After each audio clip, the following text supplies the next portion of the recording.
और राजनीति में मैं जब से आया हूं तब से बहुत कुछ संभाल के बोलता हूं।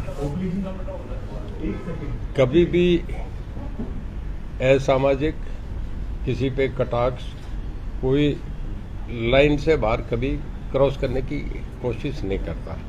बहुत सावधान, बहुत संभल के बोलता हूं।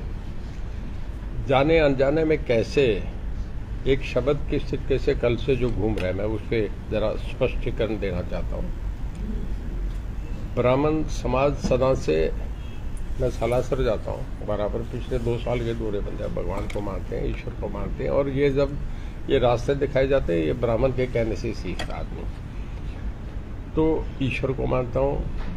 जो ईश्वर की भक्ति करने में जो परिवार पूरे जीवन से लेके अब तक, रामायण से लेके अब तक जो भगवान को मानते हैं वो हमारे आदरणीय है। वही हमें सिखाते हैं कि भगवान क्या है, परमात्मा क्या है। तो मैं कोई ऐसी जाने अनजाने में अगर कोई ऐसा शब्द कोई गलत इस्तेमाल हो गया, हालांकि मैं करता नहीं, ब्राह्मण देवता करके कहा है, उसमें आगे पीछे कुछ कलिपू या कुछ जोड़िया, माफ करना, कुछ इंटेंशनली भी आदमी उसमें जोड़ के कर देता है। मेरा ऐसा कोई आशय नहीं था। ऑफ द रिकॉर्ड बहुत चीज़ें होती है जो आप आपस में बोलते हैं, मजाक है, जीवन है। मैं भी आपकी तरह एक सामान्य आदमी हूँ, मैं भी ह्यूमन बींग हूँ।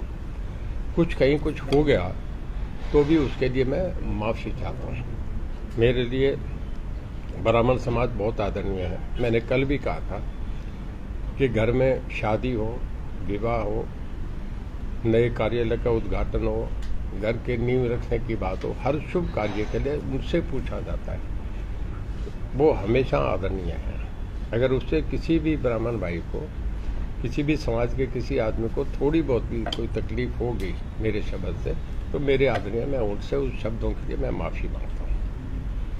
और ये फिर विश्वास देता हूँ कि समाज में सदा ही वो आदरणीय है, अग्रणीय है और सदा रहेगी। ये तो मेरा उस सब्जेक्ट को लेकर था। अब आप जो पूछना चाहें पूछे, मैं जवाब दूंगा। तो सर, मेरा मजेदार सवाल है जी, सारे हरियाणा की चर्चा है कि 10 में से 6 भाजपा प्रत्याशी उधार के लाएंगे। आप उधार के हैं या विश्वास के? ऐसा है, मैं एक आपसे बताऊं, अगर ये सवाल उठे तो आप सबसे पहले वाराणसी जाके पूछते। मैं मीडिया से पूछता हूँ, कोई बाहर का नहीं है। देखिए, यहाँ वोट किसके नाम के मिल रहे हैं? नरेंद्र मोदी जी के नाम पे मिल रहे हैं। आप उन्हें बाहर का कह दो वोट नहीं डालेंगे। ये हम हिंदुस्तान के हैं, इंडियन। आपके पासपोर्ट में क्या लिखा है? मैं आपसे पूछ रहा हूँ, पासपोर्ट में क्या लिखा है? इंडियन लिखा है। नहीं, मैं बाहर का नहीं हूँ। देखिए, मैं जब पैदा हुआ था तो जिला हिसार था।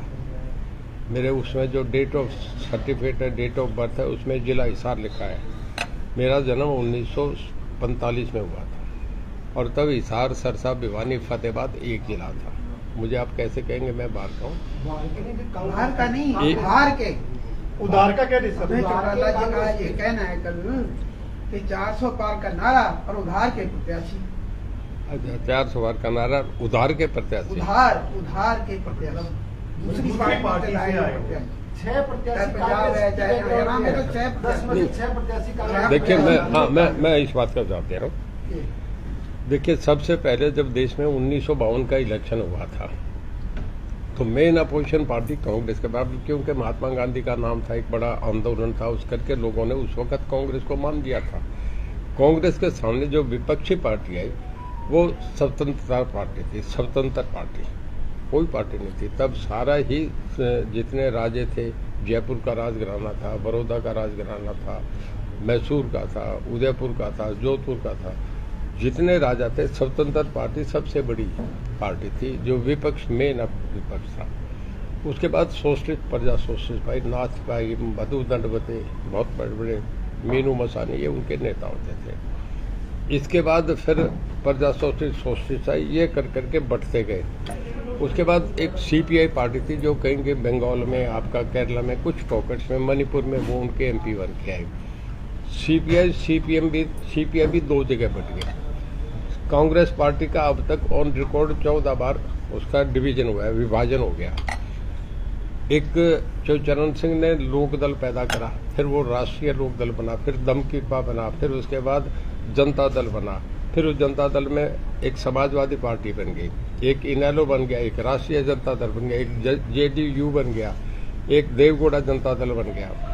ऐसे ही जितनी पार्टी थी वो सब टूट सी गई, सोशलिस्ट प्रजा सोशलिस्ट दो हो गए और कम्युनिस्ट में भी दो विचारधारा के आ गए। ऐसे ही जनता दल टूट गया। तो ऐसे जब टूटते गए तो उसके बाद बीजेपी एक पार्टी थी, पहले भारतीय जनता पार्टी, बाद में जब जनता पार्टी का मिला होकर भारतीय जनता पार्टी अलग हुई। 1970 के इतिहास के बाद एक पार्टी चली, ये पार्टी अकेली चलती गई, अकेला चलो नारे से चलती गई। आस्ते आस्ते सब आदमी फिर एक लीडरशिप आ जाती है।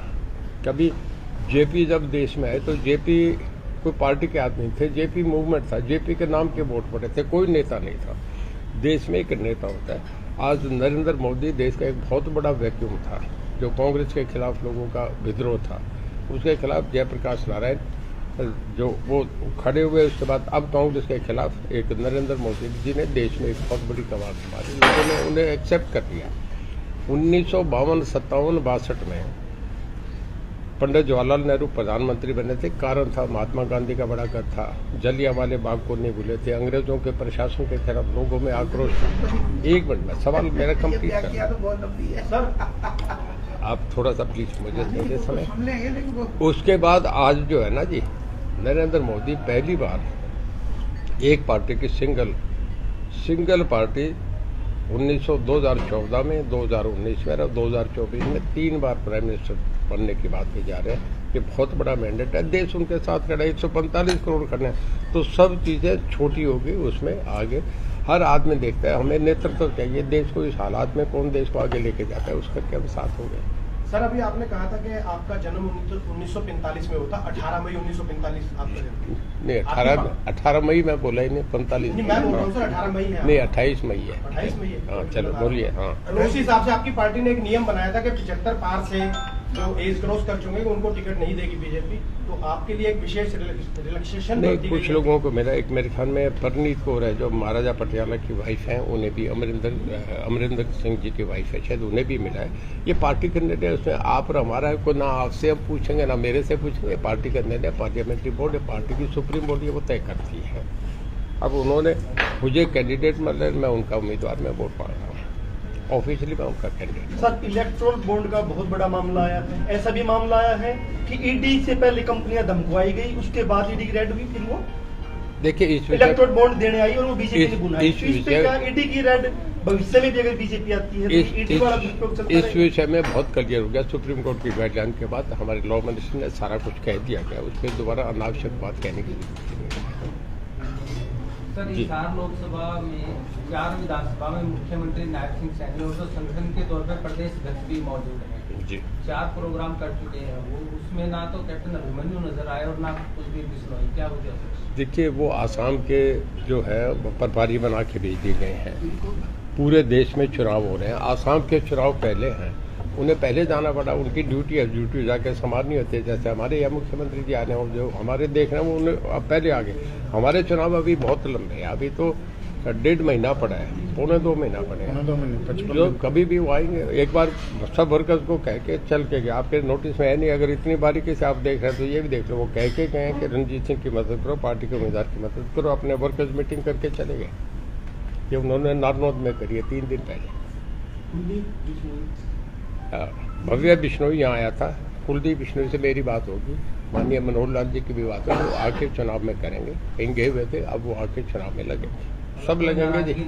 है जी, कोई नाराजगी नहीं है? नहीं कोई नाराजगी नहीं, इस पार्टी में कोई नाराज है ही नहीं, सब साथ है हम एकदम। सर आप पूर्व में भी भाजपा में रहे हैं, तो जब आपने भाजपा को छोड़ दिया था तो वो कोई सैद्धांतिक विचारधारा के कारण आपने भाजपा का त्याग किया था या कुछ और अन्य कारण? देखिए दोबारा आज भाजपा में है। घड़ी जो है ना जी, आपकी घड़ी को संभालो 9, 10, 11, 12 बजाएगी, 12 के बाद फिर वो वापस 11 पे नहीं जाएगी। पिछला जो हो गया उस पर काटा मारा, घड़ी बाद में 1 से चलती है, अब नहीं चल रही है। मैं अब आ गया पार्टी में, पार्टी के निर्णय के साथ चल रहा हूँ, मुझे नेतृत्व अच्छा लगा, मैं आ गया। तो चुनाव में समय बहुत है, बीजेपी के सभी प्रत्याशी घोषित हो चुके हैं, कांग्रेस या दूसरी पार्टियों ने नहीं किया, तो उसका फायदा मिलेगा बीजेपी को या नुकसान होगा?